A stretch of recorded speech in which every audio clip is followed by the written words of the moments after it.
तो विकास और तरक्की, पीएम मोदी ने दी गारंटी। पीएम मोदी ने आज लाल किले से अपने 10वें भाषण में कई मुद्दों पर बेबाक बात की। लाल किले से प्रधानमंत्री मोदी ने 2024 का एजेंडा सेट कर दिया है। पीएम मोदी ने कहा है कि अगले 5 सालों में देश में अभूतपूर्व विकास होगा। भारत में डेमोग्राफी, डेमोक्रेसी, डाइवर्सिटी की त्रिवेणी है, जिसका हमें ख्याल रखना चाहिए। पीएम मोदी ने विपक्ष पर भी जमकर निशाना साधा। पीएम मोदी ने भ्रष्टाचार से लेकर परिवारवाद और यहां तक कि तुष्टीकरण के खिलाफ एक युद्ध छेड़ने का संकल्प दोहराया। वहीं विपक्ष ने भी प्रधानमंत्री मोदी के भाषण पर पलटवार किया। इसी पर करेंगे डिबेट, लेकिन उससे पहले आपको दिखाते हैं ये रिपोर्ट।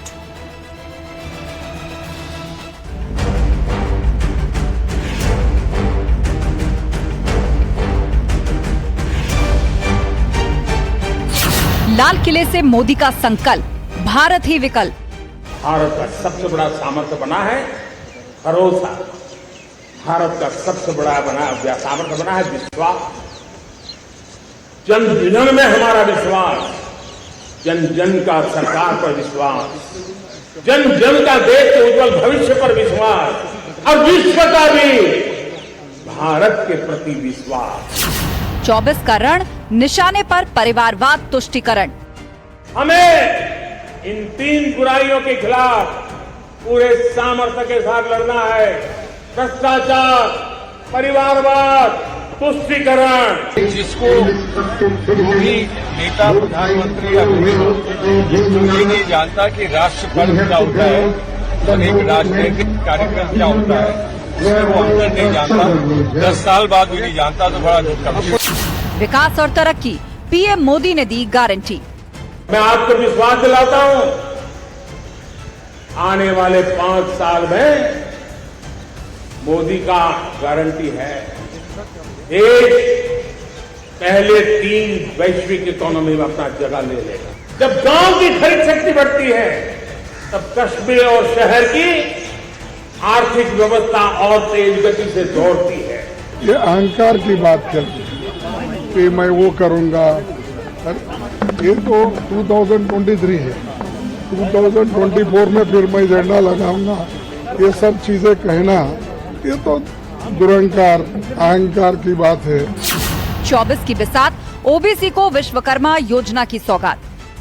आने वाली विश्वकर्मा जयंती पर एक कार्यक्रम हम लागू करेंगे। इस विश्वकर्मा जयंती पर हम करीब 13-15 हजार करोड़ रुपया से जो परंपरागत कौशल्य से रहने वाले लोग, जो औजार से और अपने हाथ से काम करने वाला वर्ग है, ज्यादातर ओबीसी समुदाय से विश्वकर्मा योजना लॉन्च करेंगे और करीब 13-15 हजार करोड़ से उसका प्रारंभ करेंगे। देश को गुमराह करना चाहते हैं। देश के प्रधानमंत्री नरेंद्र मोदी जी ने इस देश को जातियों में बांटने का काम, आपस में भाई को भाई से लड़ाने का काम, संप्रदाय को लड़ाने का काम भारतीय जनता पार्टी ने केवल धर्म के नाम पर लोगों को बांटने, लड़ाने का काम किया। तुष्टीकरण, परिवारवाद पर मोदी का सबसे बड़ा प्रहार। भ्रष्टाचार मुक्त देश करना है, तुष्टीकरण की राजनीति से ऊपर उठना है और परिवारवादी पार्टियों को अपने यहाँ पर लोकतांत्रिक मूल्यों को लाना चाहिए और परिवारवाद से मुक्त कराना चाहिए। जिस ढंग से परिवारवाद ने, भ्रष्टाचार ने और तुष्टीकरण ने दीमक की तरह पूरे सिस्टम को कमजोर किया है, ये अब संभव नहीं है। माननीय प्रधानमंत्री नरेंद्र मोदी जी के नेतृत्व में भारत, उत्तर प्रदेश तेजी के साथ प्रगति के पथ पर अग्रसर है।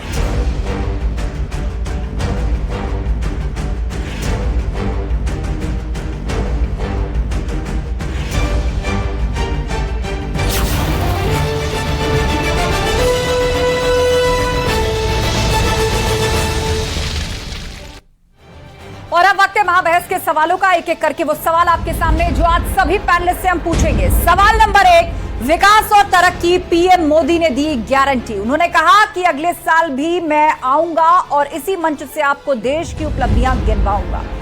सवाल नंबर 2, 24 का रण, निशाने पर परिवारवाद, तुष्टीकरण।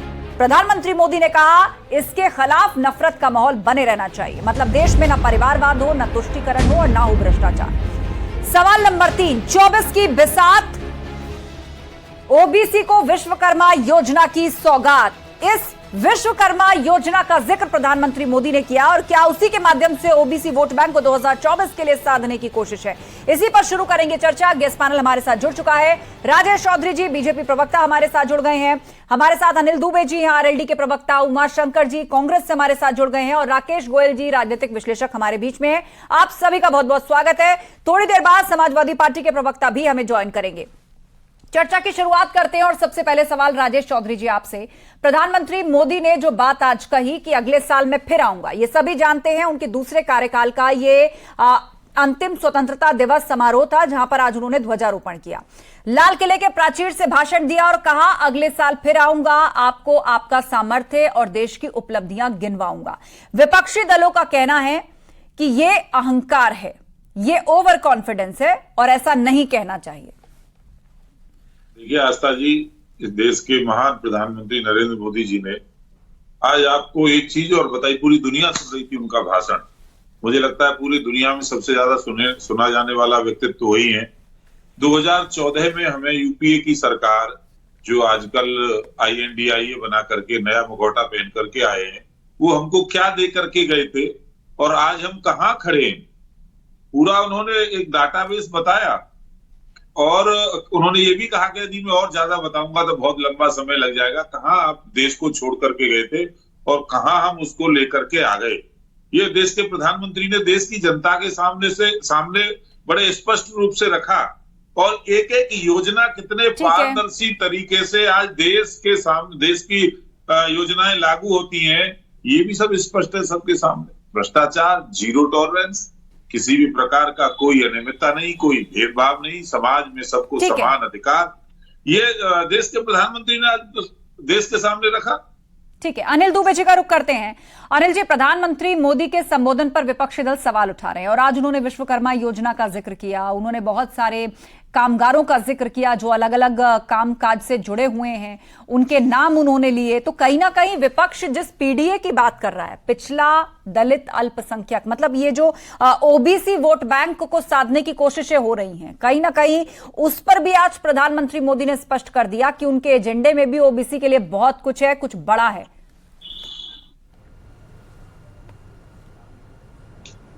देखिए आस्था जी, वो भाषण दे रहे हैं, 2014 से लगातार भाषण दे रहे हैं, कोई आज वो नई बात नहीं है। हर वर्ष वो 15 अगस्त को, 26 जनवरी को, उसके बाद भी बीच बीच में वो बोलने की बात करते हैं और वो जो भी बात करते हैं वो कोई भी धरातल पर नहीं उतर रही।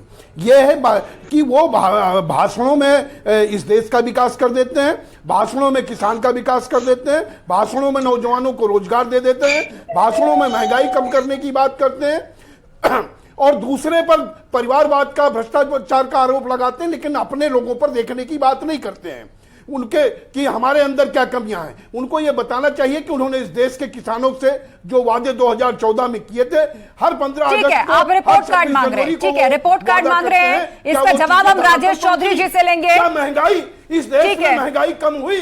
क्या मणिपुर की घटना पर उनको नहीं बोलना चाहिए था? उस पर आज तो संबोधन की शुरुआत ही उन्होंने मणिपुर से की है और खास बात यह कि आज उन्होंने जिस शब्द का इस्तेमाल किया, ना देशवासी कहा, क्या कार्रवाई किया, ना भाइयों बहनों कहा, उन्होंने कहा मेरे परिवारजनों। ठीक है, चर्चा को हम आगे बढ़ाएंगे, एक बार सभी लोग अपनी बात रख लें। उमाशंकर जी को जोड़ना चाहेंगे, कांग्रेस के प्रवक्ता हमारे साथ हैं। उमाशंकर जी, प्रधानमंत्री मोदी ने कहा 3 चीजों के खिलाफ रण जारी रखना है, इनके प्रति नफरत होनी चाहिए। पहला भ्रष्टाचार, दूसरा परिवारवाद और तीसरा तुष्टीकरण। बिना नाम लिए सीधा अटैक विपक्षी दलों पर। जी, सबसे पहले तो मैं आपके दर्शकों को स्वतंत्रता दिवस की हार्दिक बधाई देता हूं और उन लोगों की भर्त्सना भी करता हूं जिन्होंने आज़ादी की लड़ाई में देश के क्रांतिकारियों के साथ, देशभक्तों के साथ गद्दारी करते हुए आज़ादी की लड़ाई को लंबा खींचा, नहीं तो देश बहुत पहले आज़ाद हो जाता। दूसरी बात, आपने जो प्रश्न किया भ्रष्टाचार, देखिए प्रधानमंत्री जी जिस बात को कहते हैं, ये देश अब समझ गया है कि प्रधानमंत्री जी उसका ठीक उल्टा करते हैं। भ्रष्टाचार पर प्रहार की बात कर रहे थे, लेकिन भोपाल में जिसको नेचुरली करप्ट पार्टी की संज्ञा दी, जिस अजीत पवार को कहा 70,000 करोड़ रुपए का घोटालेबाज, उसी को गले लगाकर उसको उप मुख्यमंत्री बना दिया और पुणे में जिस तरीके से उनकी पीठ पर प्यार की थपकी लगाई थी वो पूरे देश ने देखा। और ऐसे अनगिनत उदाहरण हैं, वेस्ट बंगाल से लेके महाराष्ट्र से लेके उत्तर प्रदेश तक हर जगह आपको प्रधानमंत्री जी का भ्रष्टाचार पर ऐसा करारा प्रहार दिख जाएगा। वो चाहे आप नारायण राणे की बात कर लीजिए, प्रफुल्ल पटेल की बात कर लीजिए, शुभ्रांशु राय की बात कर लीजिए, हेमंत बिश्व शर्मा की बात कर लीजिए, पूरी फेहरिस्त है। यानी कि प्रधानमंत्री जी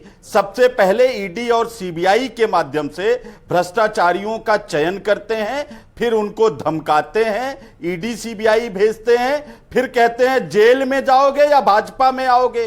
तो जो भाजपा में आ जाता है उसको वॉशिंग पाउडर मोदी जी से धुलकर उनको अपनी पार्टी में मुख्यमंत्री उपमुख्यमंत्री आपने इस पर पलटवार किया है, ये जवाब हम लेंगे, राजेश चौधरी जी इस पर बोलेंगे। लेकिन उससे पहले हमारे साथ राजनीतिक विश्लेषक राकेश गोयल जी भी हैं। राकेश जी, प्रधानमंत्री मोदी का आज का संबोधन, बिना नाम लिए विपक्ष पर अटैक और जनता को यह भरोसा दिलाना कि अगले साल भी यहीं आऊंगा और बताऊंगा क्या उपलब्धियां हैं और क्या है आपका सामर्थ्य, क्या संदेश गया इससे? देखिए, संदेश बिल्कुल स्पष्ट है। भ्रष्टाचार, परिवारवाद या तुष्टीकरण पे कोई समझौता नहीं होगा। ये तीनों बुराइयां बिल्कुल रावण, कुंभकर्ण, मेघनाद की तरह, इनका नाश होना ही चाहिए। और मुझे पूर्ण विश्वास है प्रधानमंत्री मोदी जिस तरीके से कठोर निर्णय लेते हैं और आज जिस तरीके से उन्होंने इसको अपनी मुख्य सूची में डाल लिया है, इसका बिल्कुल वो इस पे एक्शन लेंगे और काम करेंगे, बिल्कुल करेंगे। ठीक है, हमारे साथ प्रोफेसर धर्मेंद्र यादव भी जुड़ गए हैं, समाजवादी पार्टी के प्रवक्ता। धर्मेंद्र यादव जी, चर्चा यहां पर चल रही है, प्रधानमंत्री मोदी ने आज लाल किले के प्राचीर से महत्वपूर्ण बातें कही। उन्होंने ओबीसी को भी लेकर बड़ी बात कही, कहा कि विश्वकर्मा योजना आएगी, कुछ बड़ा लेकर के आएंगे। वही पीडीए जहां पर आप पिछड़ों की बात कर रहे हैं, एक तरह से 24 की पिच भी सेट कर दी आज पीएम ने। आस्था जी, सबसे पहले आपकी पूरी टीम को और आपके चैनल के माध्यम से इस देश के सभी देशवासियों को स्वतंत्रता दिवस के मैं हार्दिक बधाई देता हूं। और मणिपुर की जो बहन है उससे माफी मांगना चाहता हूं कि आजादी के 76 वर्ष बीत जाने के बाद भी आज हमारा देश, हमारा समाज, हमारी सरकारें उनको निर्वस्त्र होने से नहीं रोक पाई। इसके लिए मैं शर्मिंदा हूं और उनसे माफी मांगता हूं। दूसरी बात, अब जब आपने कहा कि मोदी जी ने लाल किले की प्राचीर से क्या कहा, सबसे पहले मैं आपको बता दूं कि मोदी जी ने लाल किले की प्राचीर से जो बातें कही वो राजनीतिक मंच नहीं था, वो समस्त देशवासियों की भावनाओं की जगह है जहां पे हर व्यक्ति की भावनाओं का ख्याल रखना चाहिए। लेकिन मोदी जी ने क्या किया, उन्होंने इस देश को, इस देश के आर्थिक विभाजन की बात करी, उन्होंने इस देश के सामाजिक विभाजन की बात कर दी उन्होंने, और इस देश के जो सांस्कृतिक विभाजन है उन तक की बात भी कर दी। अच्छा धर्मेंद्र यादव जी, उन्होंने एक एक करके अगर पिछड़ों का जिक्र किया, ठीक है, उन्होंने कामगार शब्द का इस्तेमाल किया, लोग अलग अलग तरह के काम करते हैं उनको लेकर के उन्होंने बातें कही, तो आप कह रहे हैं कि उन्होंने वर्गों में बांट दिया, आर्थिक आधार पर बांट दिया, जातियों में बांट दिया। आप खुलेआम पीडीए पीडीए पीडीए कर रहे हैं, 24 की पूरी बिसात आप पिछड़ा, दलित, अल्पसंख्यक, उसका आप एक अलग कॉकटेल बनाने की कोशिश कर रहे हैं, तो आप नहीं बांट रहे क्या जातियों में? कन्याकुमारी तक।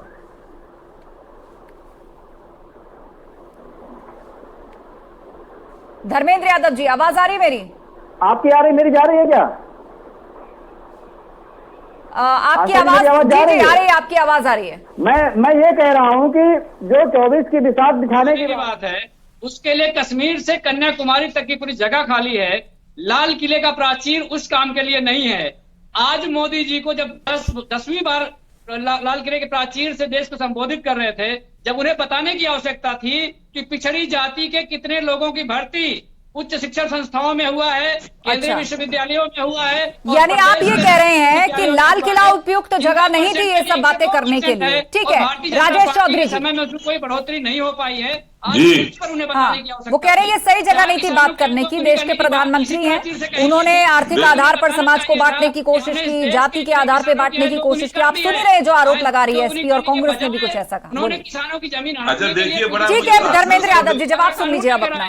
लेकिन उस पर मुझे बड़ा हास्यास्पद लगता है आस्था जी, एक तरफ तो वो कह रहे हैं कि जाति और ओबीसी और कर्मकार, ये जो प्रधानमंत्री ने बोला ये ठीक नहीं है, दूसरी तरफ खुद ही जाति जनगणना की बात करते हैं और जातियों में विभक्त करने की बात करते हैं। समाजवादी पार्टी का दोगला चरित्र है। एक कामगारों के लिए और सब जो छोटे तबके के लोग हैं इनके लिए यदि योजना लागू हुई तो इनको पचा सकती है। धर्मेंद्र यादव जी, आप जवाब सुन लीजिए, आपको अनइंटरप्टेड समय दिया गया, आप जवाब सुन लीजिए, उसके बाद उमाशंकर जी। आज अगर इस देश के प्रधानमंत्री इस बात को आज बताते, प्रधानमंत्री के भाषण से इस देश के भ्रष्टाचारियों के बीच खलबली है। हमारा रोड मैप है तो हम इसको मान लेते कि ये देश 2024 में जिन्होंने खूब से बता देते कमाई को लूटने का काम किया है, जो गुणवत्ता है, नींद आराम हो गई, आज सो नहीं पाएंगे चैन से, उनके गले से भ्रष्टाचार का पैसा खींच लेंगे, ऐसा प्रधानमंत्री का कहना है। इसीलिए काम रहे धर्मेंद्र यादव बहुत बड़ी भ्रष्टाचारी पार्टी के प्रवक्ता है। फ्रीडम इंडेक्स में कितना पहुंचा है, इसकी फ्रीडम के इंडेक्स की कितनी फ्रीडम की धर्मेंद्र जी आपने कुछ बातें रखी, पहले उस पर जवाब ले लीजिए। मुझे पता है आप पूरी लिस्ट बनाकर लाए हैं, आप हर क्षेत्र पर जवाब चाहते हैं, लेकिन एक एक करके जवाब मिलेगा। पहले जो बातें रखी उस पर जवाब आने दीजिए, मैं दोबारा मौका दे दूंगी, इस तरह से डिबेट डिस्टर्ब होती है। राजेश चौधरी जी बोलिए, उसके बाद उमाशंकर जी। इनकी आवाज बंद करो तब। नहीं, आवाज में बंद नहीं करूंगी, लेकिन धर्मेंद्र यादव जी आप डेकोरम मेंटेन रखेंगे, आप शांत होइए। आपने अभी तक जितनी बातें कही पहले उनका जवाब ले लीजिए। का मामला है और आज भी सुनवाई चल रही है। आज आप देखिए 1905 धर्मेंद्र यादव जी, मेरी आवाज आ रही है ना आपको? ठीक है, चलिए बोलिए। जो हमारे खुद ही उनका लिंक शहीद चला हुए थे, उन शहीदों को कोई याद करने वाला नहीं था। आज प्रशासन जाकर के गांव गली गली में भी गया, 10-11 जगह पर आज जाकर के मैंने देखा उन शहीदों को जिन्हें कोई नहीं जानता था, आज उनके स्मारक बनाने का काम इस सरकार ने किया है। ये आज चर्चा करने का विषय, इनको किसी ने रोका था क्या? समाजवादी पार्टी के नेता भी रक्षा मंत्री रहे थे, एक किसी शहीद के जाकर के फूल चढ़ाने का काम किया? नहीं किया। अब जो अच्छा काम होगा उसका विरोध ये लोग करेंगे, इन्होंने तय कर रखा है। और हमें किसी के प्रमाण पत्र की आवश्यकता नहीं है। 10वीं बार शान से आज नरेंद्र मोदी जी ने अपनी मेहनत के दम पर, अपनी ईमानदारी के दम पर, अपने त्याग तपस्या के दम पर देश को लाल किले से संबोधित किया है। हाँ। और ये तुष्टिकरण, परिवारवाद और भ्रष्टाचार, सीधे सीधे आरोप आप पर। 20 आएंगे, 25-30 बार। ठीक है राजेश चौधरी जी, उमाशंकर जी बोलिए। वहां से भाषण देगा और ये सब चिलुए ऐसे करते रहेंगे। जी देखिए, मैंने भ्रष्टाचार की बात की, अब जरा तुष्टिकरण की भी बात कर लेते हैं। प्रधानमंत्री जी ने तुष्टिकरण की बात कर दी। कब से प्रधानमंत्री जी को, धर्मेंद्र यादव जी, कब से, देखिए मेरी आवाज आ जाए, धर्मेंद्र यादव जी देखिए, बाकी पैनलिस्ट को भी बोलने दीजिए, बाकी पैनलिस्ट को बोलने दीजिए। आप ही के सहयोगी बोल रहे हैं, कांग्रेस पार्टी के प्रवक्ता। तारीख पे तारीख कहाँ सुधार हो रहा है? देखिए, मैं इस डिबेट पर किसी का ऑडियो डाउन नहीं करवाती, आप सभी जिम्मेदार लोग हैं, अपनी अपनी पार्टीज को रिप्रेजेंट कर रहे हैं। आप डिसिप्लिन मेंटेन रखिए डिबेट का। मैं किसी का ऑडियो डाउन नहीं करवाती, एक्सपेक्टिंग कि आप सब लोग एक दूसरे की आवाज क्लियरली जाने देंगे। एक जगह तो बताओ जहाँ सुनेंगे पीसीआर, उमाशंकर जी की आवाज जाएगी, मुझे मजबूरी में ऑडियो डाउन करवाना पड़ेगा। बोलिए उमाशंकर जी। जी मैं यही कह रहा हूं कि प्रधानमंत्री जी ने मुस्लिमों को अपने पाले में लाने की पूरी कोशिश कर ली, यहां तक कि बगैर आमंत्रण निमंत्रण देश का शीश झुकाते हुए नवाज शरीफ के घर बिरयानी और बर्थडे केक पर पहुंच गए थे। पूरे देश ने देखा। देश के इतिहास की सबसे शर्मसार करने वाली घटना थी जब आईएसआई को पठानकोट में बुलाया गया और जवाहरलाल नेहरू के रूप में चाइना को क्लीन चिट देते हुए, मैं और देश प्रेम की बात भी कर लूं, आज आजादी का अवसर है, चाइना को क्लीन चिट देते हुए चाइना को अंदर बुलाया और हमारे 20 जवान शहीद हो गए और उन्हीं को क्लीन चिट भी दे दिया। गुलाम मानसिकता की बात कर रहे थे, मैं बताता हूँ गुलामी की मानसिकता क्या होती है। जब आप बगैर बुलाए पाकिस्तान जाते हैं, आईएसआई को हिंदुस्तान बुलाते हैं, ये क्या कर रहे हैं आप लोग? को क्लीन चिट देते हैं, तब ये धर्मेंद्र यादव जी, आप हमेशा अनुशासित होकर अपनी बात रखते आए हैं। धर्मेंद्र यादव जी, आप हमेशा से अनुशासित होकर बात रखते आए हैं, आज क्यों डिबेट को इतना डिस्टर्ब किया जा रहा है? मैं एक एक करके नाम लूंगी, आप लोग अलग अलग बात रखिए, एक वक्त पर बोलेंगे, किसी की भी बात साफ नहीं होगी। उमाशंकर जी 10 सेकंड खत्म कीजिए, फिर राजेश चौधरी जी और उसके बाद धर्मेंद्र यादव। जी देखिए मुझे तो ये समझ में आता है, आज 77वां स्वतंत्रता दिवस नहीं था, आज 9वां स्वतंत्रता दिवस था, क्योंकि प्रधानमंत्री जी तो आज कह रहे थे इसके पहले देश गुलामी की मानसिकता में था, यानी कि वो गुलाम गुजरात के मुख्यमंत्री थे और अटल बिहारी वाजपेयी सहित सारे पूर्व प्रधानमंत्री वो गुलाम भारत के प्रधानमंत्री थे। इतना अहंकार और इतनी आत्ममुग्धता किसी प्रधानमंत्री के अंदर में नहीं थी। लेकिन चाइना से 18 बार चाइना की यात्रा करके, चीन से चंदा लेकर और देश को ना बताने का जो भ्रष्टाचार है वो प्रधानमंत्री आप एक नए किस्म के भ्रष्टाचार की बात कर रहे हैं, नए किस्म का तथ्य कर रहे हैं आप। राजेश चौधरी इस पर जवाब दीजिए, इस पर जवाब दीजिए राजेश चौधरी। नेताओं का अपमान, नए किस्म का तथ्य गढ़ा जा रहा है। किले की प्राचीर से बिल्कुल बेशर्मी भरा भाषण था। राजेश चौधरी जी। देखिए, आज इस देश के अंदर 50,000 से अधिक खेल के मैदान बनकर के तैयार हुए हैं और लाखों खेल के मैदान बन रहे हैं। लाखों अमृत सरोवर बनाने का काम इस देश के अंदर प्रधानमंत्री ने किया है। हर घर में बिजली पहुंचाने का काम इस प्रधानमंत्री ने किया है। गरीब के आंखों में एक चमक लाने का काम इस देश के प्रधानमंत्री ने किया है। 55 साल तक इस देश को चूसने वाले इस कांग्रेसियों को किसी ने रोका था क्या? गुलामी की जो बात प्रधानमंत्री ने की, जवाहरलाल नेहरू, इंदिरा गांधी, राजीव गांधी, उसके बाद राहुल गांधी के अंदर अकल नहीं है, सब जानते हैं पप्पू है, पर फिर भी उसी को ढो रहे हैं कांग्रेसी। ये वाली गुलामी की मानसिकता है भाई, आज अपने पराक्रम के आधार पर नेता। ठीक है, उमाशंकर जी, इसका जवाब फिर राकेश गोयल जी। प्रधानमंत्री बने, किसी परिवार से नहीं बने। हाँ बिल्कुल, मैं जवाब चाहता हूं। देश में कितने गांव हैं, कांग्रेस ने कितने गांव में पहुंचाया, और मोदी जी ने तो बताया उन्होंने 18,000 गांव में बिजली पहुंचाई है। मैं चुनौती के साथ कह रहा हूं, इस डिबेट में बता दे राजेश चौधरी, ये आपका कितने गांव हैं देश में? राजेश चौधरी जी, हिंदुस्तान में कितने गांव हैं?